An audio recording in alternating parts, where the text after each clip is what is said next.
The great contemporary writer Philip Pullman once said, "After nourishment, shelter, and companionship, stories are the thing we need most in the world."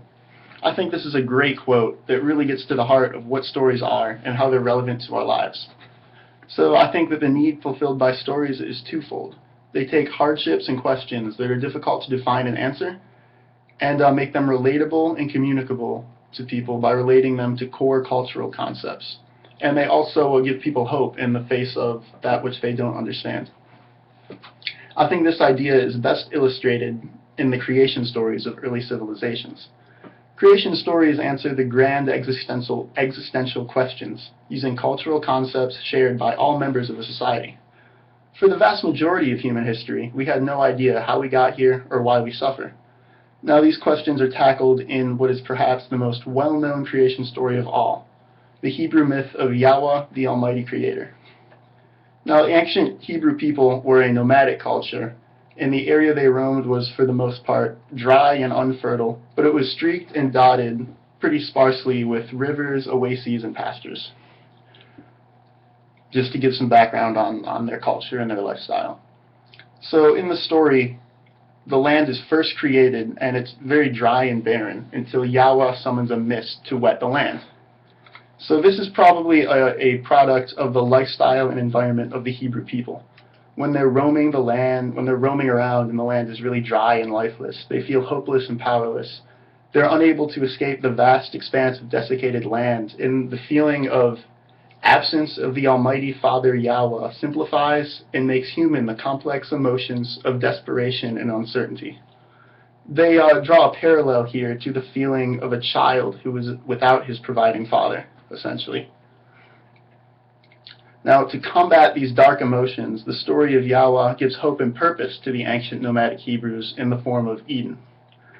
A culture of nomads who roam the desert in search of pastures and oases certainly would spend a lot of time dreaming about a mythical land of plenty, a place ripe with fruit-bearing trees, the source of the life-giving rivers that sustain them. This paradise that they desire more than anything exists somewhere, and they dream of the day that Yahweh lets them return. Now, their explanation of why their ancestors were cast out of Eden in the first place returns to the child-father theme in punishment for disobedience. Yahweh, the wise father figure, gave Adam and Eve Eden, the paradise, but gave them a single rule: don't eat the fruit of the tree of knowledge. Of course, they ended up disobeying him and broke his simple rule, and for that they were punished, as a father would punish a child for breaking his rule. But, I mean, just like a good, caring father, Yahweh's rule was not arbitrary. It had a good reason behind it. It was there to protect his children. The fruit of knowledge brings about the slaughter of childhood innocence. Now that Adam and Eve know of shame and evil, they can no longer be carefree children to their providing father Yahweh. They have to have responsibility now and be adults, raise their own children, and have to live a difficult life. But what's also interesting is what caused them to disobey Yahweh. So with persuasion by a snake, a creature that's known for its stealth and venom, Eve eats the fruit and convinces Adam to also partake. This conveys the idea that young women tend to be easily persuaded, especially when cornered by a figurative snake without the protection of her father, is a big cultural idea. Adam's eating of the fruit illustrates how a young man often acts irrationally and without thought when blinded by love for a beautiful young woman, doing anything to please her. In the story of Yahweh, the ancient Hebrew people present these cultural ideas about men and women as innate, present in the first humans.